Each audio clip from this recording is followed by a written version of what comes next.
History ടിപ്സിൻ്റെ പുതിയ എപ്പിസോഡിലേക്ക് എല്ലാവർക്കും സ്വാഗതം. LP-UP എക്സാമുമായി റിലേറ്റഡ് ആയിട്ട് പ്രീവിയസ് ക്വസ്റ്റ്യൻസ് ആണ് നമ്മൾ ഡിസ്കസ് ചെയ്തുകൊണ്ടിരിക്കുന്നത്. വാഗ്ബടാനന്ദൻ എന്ന സാമൂഹ്യ പരിഷ്കർത്താവുമായി ബന്ധപ്പെട്ട് എന്തെല്ലാം ക്വസ്റ്റ്യൻസ് ആണ് മുൻ LP-UP എക്സാമുകളിൽ വന്നിട്ടുള്ളതെന്ന് നോക്കാം. തത്വപ്രകാശികാശ്രമത്തിൻ്റെ സ്ഥാപകനാര്? വാഗ്ബടാനന്ദൻ. തത്വപ്രകാശികാശ്രമത്തിൻ്റെ സ്ഥാപകൻ വാഗ്ബടാനന്ദൻ. 2012 LP-UP സ്കൂൾ അസിസ്റ്റൻറ്റിൻ്റെ ക്വസ്റ്റ്യൻ ആയിരുന്നു. തത്വപ്രകാശികാശ്രമത്തിൻ്റെ സ്ഥാപകനാര്? വാഗ്ബടാനന്ദനാണ്. വാഗ്ബടാനന്ദൻ കാരപ്പറമ്പിൽ സ്ഥാപിച്ച സംസ്കൃത പഠന കേന്ദ്രമാണ് തത്വപ്രകാശിക ആശ്രമം. 1906 തത്വപ്രകാശിക ആശ്രമം സ്ഥാപിതമായത്. കോഴിക്കോട് കാരപ്പറമ്പിൽ വാഗ്ബടാനന്ദൻ സ്ഥാപിച്ച സംസ്കൃത പഠന കേന്ദ്രമാണ് തത്വപ്രകാശിക ആശ്രമം. 1906 ഇത് സ്ഥാപിതമായത്. ആത്മവിദ്യാകാഹളം, ശിവയോഗി വിലാസം എന്നീ മാസികകൾ ആരംഭിച്ചതാര്? വാഗ്ബടാനന്ദൻ. ആത്മവിദ്യാകാഹളം, ശിവയോഗി വിലാസം എന്നീ മാസികകൾ ആരംഭിച്ചത് വാഗ്ബടാനന്ദനാണ്. അപ്പോൾ തത്വപ്രകാശികാശ്രമത്തിൻ്റെ സ്ഥാപകൻ 1906 കോഴിക്കോട് കാരപ്പറമ്പിലാണ് തത്വപ്രകാശിക ആശ്രമം സ്ഥാപിതമായത്. ഇതിൻ്റെ സ്ഥാപകനാണ് വാഗ്ബടാനന്ദൻ. അദ്ദേഹമാണ് ആത്മവിദ്യാകാഹളം, ശിവയോഗി വിലാസം എന്നീ മാസികകൾ ആരംഭിച്ചിട്ടുള്ളത്. ജാതി പ്രമാണം ഹിന്ദുമതത്തിൻ്റെ അടിസ്ഥാന പ്രമാണങ്ങൾക്ക് വിരുദ്ധമാണെന്ന് പ്രഖ്യാപിച്ച സാമൂഹിക പരിഷ്കർത്താവാണ് വാഗ്ബടാനന്ദൻ. ജാതി പ്രമാണം ഹിന്ദുമതത്തിൻ്റെ അടിസ്ഥാന പ്രമാണങ്ങൾക്ക് വിരുദ്ധമാണെന്ന് പ്രഖ്യാപിച്ച സാമൂഹിക പരിഷ്കർത്താവാണ് വാഗ്ബടാനന്ദൻ. ജനപാഠശാല സ്ഥാപിച്ചത് അദ്ദേഹമാണ്. ജനപാഠശാല സ്ഥാപിച്ചത് വാഗ്ബടാനന്ദനാണ്. ഏറ്റുമാറ്റ് എന്ന സാമൂഹിക അനാചാരം നിർത്തലാക്കാൻ ശ്രമിച്ച നവോത്ഥാന നായകനായിരുന്നു വാഗ്ബടാനന്ദൻ. ഏറ്റുമാറ്റ് എന്ന സാമൂഹിക അനാചാരം നിർത്തലാക്കാൻ ശ്രമിച്ച നവോത്ഥാന നായകനാണ് വാഗ്ബടാനന്ദൻ. അപ്പോൾ ജാതി പ്രമാണം ഹിന്ദുമതത്തിൻ്റെ അടിസ്ഥാന പ്രമാണങ്ങൾക്ക് വിരുദ്ധമാണെന്ന് പ്രഖ്യാപിച്ചു. ജനപാഠശാല സ്ഥാപിച്ചു. ഏറ്റുമാറ്റ് എന്ന സാമൂഹിക അനാചാരം നിർത്തലാക്കാൻ ശ്രമിച്ചു. ക്ഷേത്രങ്ങളിൽ നിലനിന്നിരുന്ന ഇളനീരാട്ടം തെറ്റാണെന്ന് വാദിച്ചു. ക്ഷേത്രങ്ങളിൽ നിലനിന്നിരുന്ന ഇളനീരാട്ടം തെറ്റാണെന്ന് വാദിച്ച നവോത്ഥാന നായകനായിരുന്നു വാഗ്ബടാനന്ദൻ. അദ്ദേഹത്തിൻ്റെ കൃതികളാണ് ആത്മവിദ്യ, ആത്മവിദ്യാലേഖമാല, പ്രാർത്ഥനാമഞ്ജരി, അധ്യാത്മയുദ്ധം, ഗാന്ധിജിയും ശാസ്ത്രവ്യാഖ്യാനവും, മാനസചാബല്യം. അദ്ദേഹത്തിൻ്റെ കൃതികളാണ് ആത്മവിദ്യ, ആത്മവിദ്യാലേഖമാല, പ്രാർത്ഥനാമഞ്ജരി, അധ്യാത്മയുദ്ധം, ഗാന്ധിജിയും ശാസ്ത്രവ്യാഖ്യാനവും, മാനസചാബല്യം എന്നിവ. ആത്മവിദ്യാ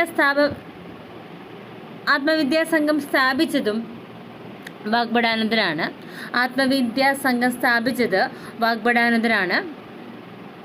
1917 ആത്മവിദ്യാ സംഘം എന്ന സംഘടന സ്ഥാപിതമായത്. ഇതിൻ്റെ മുഖപത്രമാണ് അഭിനവ കേരളം. 1921 അഭിനവ കേരളം എന്ന മുഖപത്രം പ്രസിദ്ധീകരിക്കപ്പെട്ടത്. 4 സൂക്ഷിക്കുന്നവൻ വേറൊരാളെ പട്ടിണിക്കിടുന്നു. അനവധി പണം സൂക്ഷിക്കുന്നവൻ അനവധി ജനങ്ങളെ പട്ടിണിക്കിടുന്നു. 4 സൂക്ഷിക്കുന്നവൻ വേറൊരാളെ പട്ടിണിക്കിടുന്നു. അനവധി പണം സൂക്ഷിക്കുന്നവൻ അനവധി ജനങ്ങളെ പട്ടിണിക്കിടുന്നു എന്ന വാക്യം അദ്ദേഹത്തിൻ്റെതാണ്. നിങ്ങളുള്ളപ്പോഴും അധർമ്മമുള്ളപ്പോഴും അന്തം പൊരുതുക. നിങ്ങളുള്ളപ്പോഴും അധർമ്മമുള്ളപ്പോഴും അന്തം പൊരുതുക എന്ന വാക്ക് അദ്ദേഹത്തിൻ്റെയാണ്. ഉണരുവിൻ, അഖിലേശനെ സ്മരിപ്പിൻ, ക്ഷണം എഴുന്നേൽപ്പിൻ, അനീതിയോട് എതിർപ്പിൻ. ഈ വാക്കുകളെല്ലാം വാഗ്ബടാനന്ദൻ്റെ വാക്കുകളാണ്.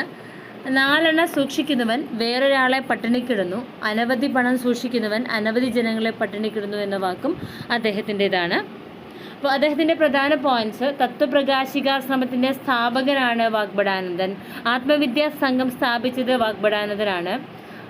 അദ്ദേഹം കോഴിക്കോടിലെ കാരപ്പറമ്പ് സ്ഥാപിച്ച സംസ്കൃത പഠന കേന്ദ്രമാണ് തത്വപ്രകാശികാശ്രമം. 1906 സ്ഥാപിതമായത്. ആത്മവിദ്യാകാഹളം, ശിവയോഗി വിലാസം എന്നീ മാസികകൾ ആരംഭിച്ചത് വാഗ്ബടാനന്ദനാണ്. ആത്മവിദ്യാകാഹളം, ശിവയോഗി വിലാസം തുടങ്ങി മാസികകൾ ആരംഭിച്ചത് വാഗ്ബടാനന്ദനാണ്. ജനപാഠശാല സ്ഥാപിച്ചത് വാഗ്ബടാനന്ദനാണ്. ആത്മവിദ്യാസംഘം എന്ന സംഘടന അദ്ദേഹം സ്ഥാപിച്ച വർഷം 1917 ഇതിൻ്റെ മുഖപത്രം അഭിനവ കേരളം. 1921 ഇത് പ്രസിദ്ധീകൃതമായത്. ആത്മവിദ്യാസംഘത്തിൻ്റെ ആശയങ്ങളും ലക്ഷ്യങ്ങളും വ്യക്തമാക്കുന്ന വാഗ്ഭടാനന്ദൻ്റെ കവിതയാണ് സ്വതന്ത്ര ചിന്താമണി. 1921 ഈ കവിത അദ്ദേഹം എഴുതിയിട്ടുള്ളത്. ആത്മവിദ്യാസംഘത്തിൻ്റെ ആശയങ്ങളും ലക്ഷ്യങ്ങളും വ്യക്തമാക്കുന്ന അദ്ദേഹത്തിൻ്റെ കവിതയാണ് സ്വതന്ത്ര ചിന്താമണി. ആത്മവിദ്യാസംഘത്തിൻ്റെ വനിതാ വിഭാഗത്തിൻ്റെ പ്രധാന നേതാക്കളാണ് K Devayani, P Bhargaviyamma, M Lakshmikuttyamma. ആത്മവിദ്യാസംഘത്തിൻ്റെ വനിതാ വിഭാഗത്തിൻ്റെ പ്രധാനപ്പെട്ട നേതാക്കളാണ് K Devayani, P Bhargaviyamma, M Lakshmikuttyamma. ആത്മവിദ്യാസംഘത്തിൻ്റെ ആദ്യത്തെ സമ്മേളനം നടന്ന സ്ഥലം കാരക്കാടാണ്. ആത്മവിദ്യാസംഘത്തിൻ്റെ ആദ്യത്തെ സമ്മേളനം നടന്ന സ്ഥലം കാരക്കാടാണ്. ആത്മവിദ്യാസംഘത്തിൻ്റെ മാനിഫെസ്റ്റോ എന്നറിയപ്പെടുന്ന കൃതിയാണ് ആത്മവിദ്യ. ആത്മവിദ്യാസംഘത്തിൻ്റെ മാനിഫെസ്റ്റോ എന്നറിയപ്പെടുന്ന കൃതിയാണ് ആത്മവിദ്യ. ഉണരുവിൻ അഖിലേഷനെ സ്മരിപ്പിൻ, ക്ഷണമെഴുന്നേൽപ്പിൻ, അനീതിയോടെതിർപ്പിൻ എന്ന മുഖക്കുറിപ്പോടു കൂടിയാണ് ആത്മവിദ്യാ കാഹളം എന്ന മാസിക പ്രസിദ്ധീകരിച്ചിട്ടുണ്ടായിരുന്നത്. ഉണരുവിൻ അഖിലേഷനെ സ്മരിപ്പിൻ, ക്ഷണമെഴുന്നേൽപ്പിൻ, അനീതിയോടെതിർപ്പിൻ എന്ന മുഖക്കുറിപ്പോടു കൂടിയാണ് ആത്മവിദ്യാ കാഹളം എന്ന മാസിക പ്രസിദ്ധീകരിച്ചിട്ടുണ്ടായിരുന്നത്. ഊരാളുങ്കൽ കൂലിവേലക്കാരുടെ പരസ്പര സഹായ സംഘം എന്ന കർഷക സംഘടന സ്ഥാപിച്ചത് വാഗ്ഭടാനന്ദനാണ്. ഈ സംഘടന പിൽക്കാലത്ത് Uralungal labour contract cooperative society ആയി മാറുകയാണ് ചെയ്തത്. ഊരാളുങ്കൽ കൂലിവേലക്കാരുടെ പരസ്പര സഹായക സംഘം എന്ന കർഷക സംഘടന സ്ഥാപിച്ചത് വാഗ്ഭടാനന്ദനാണ്. ഈ സംഘടനയാണ് പിന്നീട് Uralungal labour contract cooperative society ആയിട്ട് മാറിയിട്ടുള്ളത്. ഇന്ത്യയിലെ ഏറ്റവും വലിയ ലേബർ കോൺട്രാക്ട് സൊസൈറ്റിയാണ് Uralungal labour contract cooperative society. ഇന്ത്യയിലെ ഏറ്റവും വലിയ ലേബർ കോൺട്രാക്ട് സൊസൈറ്റി ആയിരുന്നു ഊരാളുങ്കൽ ലേബർ കോൺട്രാക്ട് സൊസൈറ്റി. ഈ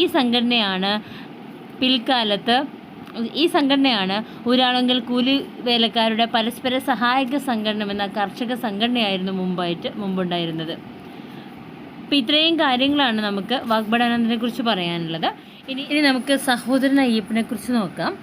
ഈഴവരെയും പുലയരെയും ഒന്നിച്ചിരുത്തി മിശ്രഭോജനം സംഘടിപ്പിച്ചത് സഹോദരൻ അയ്യപ്പനാണ്. ഈഴവരെയും പുലയരെയും ഒരുമിച്ചിരുത്തി മിശ്രഭോജനം സംഘടിപ്പിച്ചത് സഹോദരൻ അയ്യപ്പനാണ്. മിശ്രഭോജനം എന്ന പ്രസ്ഥാനം ആരംഭിച്ചത് 1917 മെയ് 29 മിശ്രഭോജനം എന്ന പ്രസ്ഥാനം ആരംഭിച്ചത് 1917 മെയ് 29 സഹോദരൻ അയ്യപ്പൻ മിശ്രഭോജനത്തിന് തുടക്കം കുറിച്ച സ്ഥലം ചെറായിലാണ്. സഹോദരൻ അയ്യപ്പൻ മിശ്രഭോജനത്തിന് തുടക്കം കുറിച്ച സ്ഥലം ചെറായിലാണ്. മിശ്രഭോജനത്തിൽ പങ്കെടുത്തവരെ ആഢ്യന്മാർ വിളിച്ചിരുന്ന പേരാണ് പുലച്ചോലന്മാർ. പിൽക്കാലത്ത് പൊതുസമൂഹത്തിൽ കോസ്മോപോളിറ്റൻ ഡിന്നർ എന്ന പേരിൽ അറിയപ്പെട്ടതാണ് മിശ്രഭോജനം. പിൽക്കാലത്ത് പൊതുസമൂഹത്തിൽ കോസ്മോപോളിറ്റൻ ഡിന്നർ എന്ന പേരിൽ അറിയപ്പെടുന്നതിനാണ് മിശ്രഭോജനം എന്ന് പറഞ്ഞത്. അതായത് വിവിധ പുലയരെയും ഈഴവരെയും ഒരുമിച്ചിരുത്തി ഭക്ഷണം കഴിച്ചതിനാണ് മിശ്രഭോജനം എന്ന് പറഞ്ഞിട്ടുണ്ടായിരുന്നത്. 2017 കേരള ഗവൺമെൻറ് 100ാം വാർഷികം ആഘോഷിച്ച സാമൂഹിക മുന്നേറ്റമാണ് മിശ്രഭോജനം. കേരളത്തിലെ ആധുനിക പ്രസംഗ സമ്പ്രദായത്തിൻ്റെ പിതാവ് എന്നറിയപ്പെടുന്നത് സഹോദരൻ അയ്യപ്പനാണ്. കേരളത്തിലെ ആധുനിക പ്രസംഗ സമ്പ്രദായത്തിൻ്റെ പിതാവ് എന്നറിയപ്പെടുന്നത് സഹോദരൻ അയ്യപ്പനാണ്. അയ്യപ്പൻ മാസ്റ്റർ എന്നറിയപ്പെടുന്നത് സഹോദരൻ അയ്യപ്പനാണ്.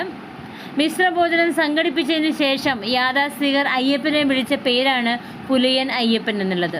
മിശ്രഭോജനം സംഘടിപ്പിച്ചതിന് ശേഷം യാഥാസ്ഥികർ അയ്യപ്പനെ വിളിച്ച പേരാണ് പുലയൻ അയ്യപ്പൻ എന്നുള്ളത്. കേരളത്തിലെ ആധുനിക പ്രസംഗ സമ്പ്രദായത്തിൻ്റെ പിതാവ് സഹോദരൻ അയ്യപ്പൻ. അയ്യപ്പൻ മാസ്റ്റർ എന്നറിയപ്പെട്ടത് സഹോദരൻ അയ്യപ്പൻ. മിശ്രഭോജനം സംഘടിപ്പിച്ചതിന് ശേഷം യാഥാസ്ഥികർ അയ്യപ്പനെ വിളിച്ച പേരാണ് പുലയൻ അയ്യപ്പൻ. സഹോദരൻ അയ്യപ്പൻ 1938 സ്ഥാപിച്ച രാഷ്ട്രീയ പാർട്ടിയാണ് സോഷ്യലിസ്റ്റ് പാർട്ടി. 1938 സോഷ്യലിസ്റ്റ് പാർട്ടി സ്ഥാപിച്ചത് ആര് എന്ന് ചോദിച്ചാൽ സഹോദരൻ അയ്യപ്പനാണ്. സഹോദരൻ അയ്യപ്പൻ സ്ഥാപക എഡിറ്ററായി ആരംഭിച്ച പത്രമാണ് യുക്തിവാദി. സഹോദരൻ അയ്യപ്പൻ സ്ഥാപക എഡിറ്ററായി ആരംഭിച്ച പത്രമാണ് യുക്തിവാദി പത്രം. യുക്തിവാദി മാസിക ആരംഭിച്ചത് 1928 യുക്തിവാദി മാസിക ആരംഭിച്ചത് 1928. യുക്തിവാദി മാസികയുടെ ആപ്തവാക്യം യുക്തി എന്തി മനുഷ്യൻ്റെ ബുദ്ധിശക്തി ഘനിച്ചതിൽ ലഭിച്ചതല്ലാതില്ലെന്നും ലോകം വിജ്ഞാനരാശിയിൽ. സഹോദരൻ അയ്യപ്പൻ സ്ഥാപിച്ച തൊഴിലാളി സംഘടനയാണ് ആദി വൈപ്പിൻ തൊഴിലാളി സംഘം. സഹോദരൻ അയ്യപ്പൻ സ്ഥാപിച്ച തൊഴിലാളി സംഘടനയാണ് ആദി വൈപ്പിൻ തൊഴിലാളി സംഘം. വിദ്യാഭൂഷണി എന്ന സാംസ്കാരിക സംഘടനയ്ക്ക് രൂപം നൽകിയത് സഹോദരൻ അയ്യപ്പനാണ്. വിദ്യാഭൂഷണി എന്ന സാംസ്കാരിക സംഘടനയ്ക്ക് രൂപം നൽകിയത് സഹോദരൻ അയ്യപ്പനാണ്. കർമ്മത്താൽ ചണ്ടാലൻ, കർമ്മത്താൽ ബ്രാഹ്മണൻ ഇപ്രകാരം അഭിപ്രായപ്പെട്ടത് സഹോദരൻ അയ്യപ്പനാണ്. കർമ്മത്താൽ ചണ്ടാലൻ, കർമ്മത്താൽ ബ്രാഹ്മണൻ എന്ന് അഭിപ്രായപ്പെട്ടത് സഹോദരൻ അയ്യപ്പനാണ്. അപ്പോൾ അദ്ദേഹവുമായിട്ട് റിലേറ്റഡ് ആയിട്ട് മറ്റു ഫാക്ട്സ്, സഹോദരൻ അയ്യപ്പൻ 1938 സ്ഥാപിച്ച രാഷ്ട്രീയ പാർട്ടിയാണ് സോഷ്യലിസ്റ്റ് പാർട്ടി. സഹോദരൻ അയ്യപ്പൻ സ്ഥാപക എഡിറ്ററായിട്ട് ആരംഭിച്ച പത്രമാണ് യുക്തിവാദി പത്രം. യുക്തിവാദി മാസിക ആരംഭിച്ച വർഷം 1928. യുക്തിവാദി മാസികയുടെ ആപ്തവാക്യം യുക്തി ഏന്തി മനുഷ്യൻ്റെ ബുദ്ധിശക്തി ഘനിച്ചതിൽ ലഭിച്ചതല്ലാതില്ലെന്നും ലോകവിജ്ഞാന രാശിയിൽ എന്നുള്ളതാണ്. കർമ്മത്താൽ ചണ്ടാലൻ, കർമ്മത്താൽ ബ്രാഹ്മണൻ എന്നറിയപ്പെട്ടത് സഹോദരൻ അയ്യപ്പനെ ആയിരുന്നു. വിദ്യാഭൂഷണി എന്ന സാംസ്കാരിക സംഘടനയ്ക്ക് രൂപം നൽകിയത് സഹോദരൻ അയ്യപ്പനാണ്. സഹോദര സംഘം 1917 രൂപീകൃതമായത്. ശ്രീനാരായണ സേവികാ സമാജം, ഈ രണ്ട് സംഘടനകളുടെയും സ്ഥാപകന് സഹോദരൻ അയ്യപ്പനാണ്. ശ്രീനാരായണ സേവികാ സമാജം, സഹോദര സംഘം എന്നിവയുടെ സ്ഥാപകൻ സഹോദരൻ അയ്യപ്പനാണ്. അശരണരും അംഗഭംഗം ലഭിച്ചതുമായ വനിതകൾക്കായി സഹോദരൻ അയ്യപ്പൻ സ്ഥാപിച്ച അഭയ മന്ദിരമാണ് ശാന്തി മന്ദിരം. അശരണരും അംഗഭംഗം സംഭവിച്ചതുമായ വനിതകൾക്കായി സഹോദരൻ അയ്യപ്പൻ സ്ഥാപിച്ച അഭയ മന്ദിരമാണ് ശാന്തി മന്ദിരം. അനാഥ കുട്ടികളുടെ അഭയത്തിനായി സഹോദരൻ അയ്യപ്പൻ സ്ഥാപിച്ച മന്ദിരമാണ് ആനന്ദ ഭവനം. സഹോദരൻ സംഘത്തിൻ്റെ സ്ഥാപകനാണ് സഹോദരൻ അയ്യപ്പൻ. സ്ഥാപിതമായ വർഷം 1917. സഹോദര സംഘത്തിൻ്റെ ആത്യന്തികമായ ലക്ഷ്യം മിശ്രവിവാഹവും മിശ്രഭോജനവും വഴി ജാതി നശീകരണം സാധ്യമാക്കുക എന്നുള്ളതാണ്. സഹോദര സംഘത്തിൻ്റെ ആത്യന്തികമായ ലക്ഷ്യം എന്നുള്ളത് മിശ്രവിവാഹവും മിശ്രഭോജനവും വഴി ജാതി നശീകരണം സാധ്യമാക്കുക എന്നുള്ളതായിരുന്നു. സഹോദരൻ അയ്യപ്പൻ്റെ സ്മാരകം സ്ഥിതി ചെയ്യുന്ന സ്ഥലം ചെറായിലാണ്. സഹോദരൻ അയ്യപ്പൻ്റെ പ്രതിമ സ്ഥിതി ചെയ്യുന്ന സ്ഥലം കൊച്ചിയിലാണ്. സഹോദരൻ അയ്യപ്പൻ കോളേജ് സ്ഥിതി ചെയ്യുന്നത് പൂത്തോട്ട, എറണാകുളത്തെ പൂത്തോട്ട എന്ന സ്ഥലത്താണ്. സഹോദരൻ അയ്യപ്പൻ്റെ സ്മാരകം ചെറായി, പ്രതിമ കൊച്ചി, കോളേജ് പൂത്തോട്ട, എറണാകുളത്തെ പൂത്തോട്ട എന്ന സ്ഥലത്തായിരുന്നു. സഹോദര സംഘത്തിൻ്റെ മുഖപത്രം 1919 സഹോദരൻ എന്ന മുഖപത്രം വന്നിട്ടുള്ളത്. മനുഷ്യരെല്ലാം സഹോദരരാകുന്നു എന്ന പ്രഥമ വാക്യത്തോടുകൂടി അച്ചടിക്കുന്ന മാസികയാണ് സഹോദരൻ. മനുഷ്യരെല്ലാം സഹോദരരാകുന്നു എന്നുള്ളതായിരുന്നു അതിൻ്റെ പ്രഥമ വാക്യം. സഹോദരൻ എന്ന പത്രം ആരംഭിച്ച സ്ഥലം മട്ടാഞ്ചേരിയിലാണ്. റഷ്യൻ വിപ്ലവ നേതാവായ ലെനിനെ കുറിച്ച് ആദ്യമായി ലേഖനം എഴുതിയ മലയാള പ്രസിദ്ധീകരണമാണ് സഹോദരൻ. ഇപ്പോൾ സഹോദര സംഘത്തിൻ്റെ മുഖപത്രം സഹോദരനാണ്. 1917 ഇത് പ്രസിദ്ധീകൃതമായത്. മനുഷ്യരെല്ലാം സഹോദരരാകുന്നു എന്ന പ്രഥമ വാക്യത്തോടെ അച്ചടിച്ചിരുന്ന മാഗസിനാണ് സഹോദരൻ. സഹോദരൻ എന്ന പത്രം ആരംഭിച്ച സ്ഥലം മട്ടാഞ്ചേരിയാണ്. റഷ്യൻ വിപ്ലവ നേതാവായ ലെനിനെ കുറിച്ച് ആദ്യമായി ലേഖനം എഴുതിയ മലയാള പ്രസിദ്ധീകരണമാണ് സഹോദരൻ. സഹോദര സംഘത്തിൻ്റെ നേതൃത്വത്തിൽ 1917 ജാതി വ്യവസ്ഥക്കെതിരെ നടത്തിയ പ്രക്ഷോഭമാണ് ജാതി രാക്ഷസ ദഹനം. 1917 സഹോദര സംഘത്തിൻ്റെ നേതൃത്വത്തിൽ ജാതി വ്യവസ്ഥക്കെതിരെ നടത്തിയ പ്രക്ഷോഭമാണിത് ജാതി രാക്ഷസ ദഹനം. ഡെയിലി വർക്കർ എന്ന ബ്രിട്ടീഷ് പ്രസിദ്ധീകരണത്തെ മാതൃകയാക്കിക്കൊണ്ട് സഹോദരൻ അയ്യപ്പൻ ആരംഭിച്ച പ്രസിദ്ധീകരണമാണ് വേലക്കാരൻ. ഡെയിലി വർക്കർ എന്ന ബ്രിട്ടീഷ് പ്രസിദ്ധീകരണത്തെ മാതൃകയാക്കിക്കൊണ്ട് സഹോദരൻ അയ്യപ്പൻ ആരംഭിച്ച പ്രസിദ്ധീകരണമാണ് വേലക്കാരൻ എന്ന പ്രസിദ്ധീകരണം. വിദ്യാഭൂഷണി എന്ന സാംസ്കാരിക സംഘടനയ്ക്ക് അദ്ദേഹം രൂപം നൽകിയിട്ടുണ്ട്. വേലക്കാരൻ എന്ന ഒരു പ്രസിദ്ധീകരണം പുറത്തു കൊണ്ടുവന്നു. സ്വതന്ത്രമായി ചിന്തിക്കുക, ധീരമായി ചോദ്യം ചെയ്യുക. സ്വതന്ത്രമായി ചിന്തിക്കുക, ധീരമായി ചോദ്യം ചെയ്യുക എന്നുള്ളത് സഹോദരൻ അയ്യപ്പൻ്റെ വാക്കുകളായിരുന്നു. ആചാരങ്ങളെല്ലാം ദൈവത്തെ പ്രീതിപ്പെടുത്താനാണെങ്കിൽ ഞാൻ ആ ദൈവത്തോട് യുദ്ധം പ്രഖ്യാപിക്കുന്നു എന്ന് അദ്ദേഹം അഭിപ്രായപ്പെട്ടു. ആചാരങ്ങളെല്ലാം ദൈവത്തെ പ്രീതിപ്പെടുത്താനാണെങ്കിൽ ഞാൻ ആ ദൈവത്തോട് യുദ്ധം പ്രഖ്യാപിക്കുന്നു എന്ന് പറഞ്ഞത് സഹോദരൻ അയ്യപ്പനാണ്. മാവേലി നാടുവാൺ ഈടുംകാലം എന്ന കവിതയുടെ രചയിതാവും അദ്ദേഹമാണ്. മാവേലി നാടുവാൺ ഈടുംകാലം എന്ന കവിതയുടെ രചയിതാവ് സഹോദരൻ അയ്യപ്പനാണ്. ഈഴവോദ്ബോധനം എന്ന കവിത രചിച്ചതും അദ്ദേഹമാണ്. ഈഴവോദ്ബോധനം എന്ന കവിത രചിച്ചതും അദ്ദേഹമാണ്. ഇത്രയാണ് നമുക്ക് സഹോദര അയ്യപ്പനുമായിട്ടുള്ള ഫാക്ട്സുകൾ പറയാനുള്ളത്. ഇനി പണ്ഡിറ്റ് കറുപ്പനെ കുറിച്ചാണ്.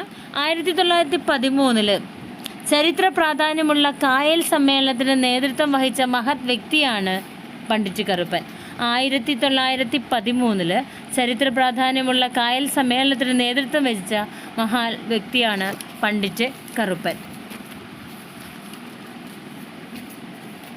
പണ്ഡിറ്റ് കറുപ്പൻ്റെ ആദ്യത്തെ കവിതയാണ് സ്തോത്രമന്ദാരം. പണ്ഡിറ്റ് കറുപ്പൻ രചിച്ച ആദ്യത്തെ കൃതിയാണ് ലങ്കാമർദ്ദനം. അദ്ദേഹത്തിൻ്റെ ആദ്യത്തെ കവിത സ്തോത്രമന്ദാരം, അദ്ദേഹത്തിൻ്റെ ആദ്യത്തെ കൃതി ലങ്കാമർദ്ദനം. അതുപോലെ ജാതികുമ്മി അദ്ദേഹത്തിൻ്റെ ഒരു പ്രധാനപ്പെട്ട കൃതിയാണ്. ജാതി വ്യവസ്ഥയ്ക്കും തൊട്ടുകൂടായ്മയ്ക്കുമെതിരെ പരാമർശിക്കുന്ന കേരളത്തിലെ ആദ്യത്തെ കൃതിയാണ് ജാതികുമ്മി. ജാതീയമായ ഉച്ചനീചത്വങ്ങൾക്കെതിരെ ജനവികാരം വളർത്തുന്നതിന് സഹായിച്ച കറുപ്പൻ്റെ പ്രധാനപ്പെട്ട രചനകളാണ് ഉദ്യാനവിരുന്ന്, ബാലകലേശം എന്നിവ. 1919 കൊച്ചി മഹാരാജാവിൻ്റെ ഷഷ്ടിപൂർത്തിയോടനുബന്ധിച്ച് കറുപ്പൻ രചിച്ച നാടകകൃതിയാണ് ബാലകലേശം. താഴ്ന്ന ജാതിയിൽപ്പെട്ട ജനങ്ങൾക്കിടയിൽ അന്ധവിശ്വാസത്തിനെതിരെ അവബോധം സൃഷ്ടിക്കുന്നതിന് വേണ്ടി അദ്ദേഹം രചിച്ച കൃതിയാണ് ആചാരഭൂഷണം. താഴ്ന്ന ജാതിയിൽപ്പെട്ട ജനങ്ങൾക്കിടയിൽ അന്ധവിശ്വാസത്തിനെതിരെ അവബോധം സൃഷ്ടിക്കുന്നതിന് വേണ്ടിയിട്ട് അദ്ദേഹം രചിച്ച കൃതിയാണ് ആചാരഭൂഷണം. പണ്ഡിറ്റ് കറുപ്പൻ്റെ സാഹിത്യ രചനകളിൽ വളരെയധികം ശ്രദ്ധിക്കപ്പെട്ട കവിതയാണ് ഉദ്യാനവിരുന്ന്. പണ്ഡിറ്റ് കറുപ്പൻ്റെ സാഹിത്യ രചനകളിൽ വളരെയധികം ശ്രദ്ധിക്കപ്പെട്ട കവിതയാണ് ഉദ്യാനവിരുന്ന്. ചട്ടമ്പി സ്വാമികളുടെ വേർപാടുമായി ബന്ധപ്പെട്ട് അദ്ദേഹം രചിച്ച കൃതിയാണ് സമാധി സപ്താഹം.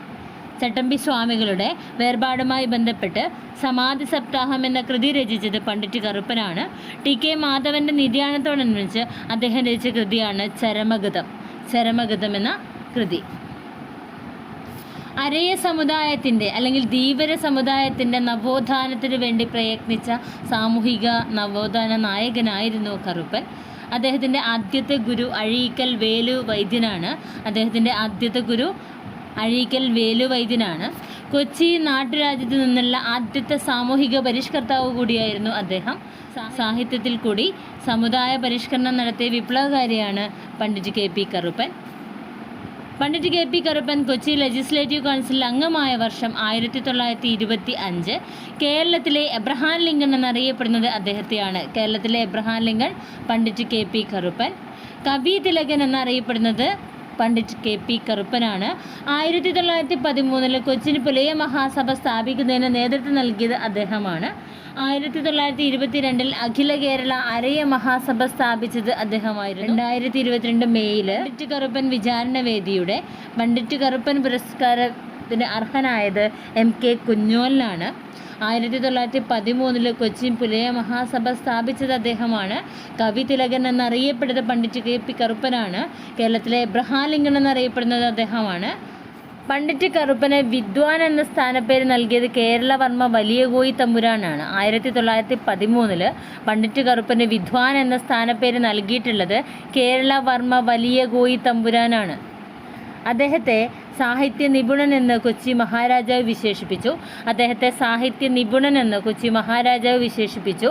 അതുപോലെ കവി തിലകം പട്ടം നൽകി അദ്ദേഹത്തെ ആദരിക്കുകയും ചെയ്തു കൊച്ചി മഹാരാജാവ്. കവി തിലകപ്പട്ടം നൽകി ആദരിച്ചത് ആരാണ്? കൊച്ചി മഹാരാജാവാണ്. അദ്ദേഹം സ്ഥാപിച്ച വിവിധ സഭകൾ നോക്കാം നമുക്ക്. അതായത് കല്യാണദായിനി സഭ സ്ഥാപിച്ചത് കൊടുങ്ങല്ലൂരാണ്. സുധർമ്മ സൂര്യോദയ സഭ സ്ഥാപിച്ചത് തേവരയിലാണ്. പ്രബോധ ചന്ദ്രോദയ സഭ സ്ഥാപിച്ചത് വടക്കൻ പറവൂരാണ്. ജ്ഞാനോദയ സഭ സ്ഥാപിച്ചത് ഇടക്കൊച്ചിയിലാണ്. കല്യാണദായിനി സഭ കൊടുങ്ങല്ലൂര്, സുധർമ്മ സൂര്യോദയ സഭ തേവര, പ്രബോധ ചന്ദ്രോദയ സഭ വടക്കൻ പറവൂര്, ജ്ഞാനോദയം സഭ ഇടക്കൊച്ചിയിൽ. അരയ വംശോദ്ധാരണി സഭ സ്ഥാപിച്ചത് എങ്ങണ്ടിയൂരാണ്. ബാലസേവാ സമിതി രൂപീകരിച്ചത് വൈക്കത്താണ്. സന്മാർഗ പ്രദീപ സഭ കുമ്പളത്താണ് സ്ഥാപിച്ചത്. സന്മാർഗ പ്രദീപ സഭ സ്ഥാപിച്ചത് കുമ്പളത്താണ്. ബാലസേവാ സമിതി സ്ഥാപിച്ചത് വൈക്കത്താണ്. പണ്ഡിറ്റ് കറുപ്പൻ ആദ്യമായി സ്ഥാപിച്ച സഭയാണ് ഏത്? കല്യാണദായിനി സഭ. 1912 കല്യാണദായിനി സഭ സ്ഥാപിക്കപ്പെടുന്നത്. അരയ സമാജം പണ്ഡിറ്റ് കറുപ്പനാണ്. 1907 അരയ സമാജം സ്ഥാപിച്ചത്. അത് സമാജമാണ്. അഖില കേരള അരയ സമാജം സ്ഥാപിച്ചത് പണ്ഡിറ്റ് കറുപ്പനാണ്. 1922 അഖില കേരള അരയ മഹാസഭ സ്ഥാപിച്ചത്. അഖില കേരള അരയ മഹാസഭ സ്ഥാപിച്ചത് പണ്ഡിറ്റ് കറുപ്പൻ 1922. അരയ സമുദായത്തെ പരിഷ്കരിക്കാനായി പണ്ഡിറ്റ് കറുപ്പൻ തേവരയിൽ സ്ഥാപിച്ച വാല സമുദായ പരിഷ്കാരിണി സഭ. വാല സമുദായ പരിഷ്കാരിണി സഭ. ഇത്രയാണ് നമുക്ക് പണ്ഡിറ്റ് കറുപ്പനെ കുറിച്ച് പറയാനുള്ളത്. അടുത്ത നവോത്ഥാന നേതാവ് മന്നത്ത് പത്മനാഭനെ കുറിച്ചാണ് നമുക്ക് പഠിക്കാനുള്ളത്. നെക്സ്റ്റ് മന്നത്ത് പത്മനാഭനുമായി റിലേറ്റഡ് ആയിട്ടുള്ള പ്രീവിയസ് ക്വസ്റ്റ്യൻസുമായിട്ട് നമുക്ക് നെക്സ്റ്റ് വീഡിയോയിൽ നോക്കാം. Okay, thank you.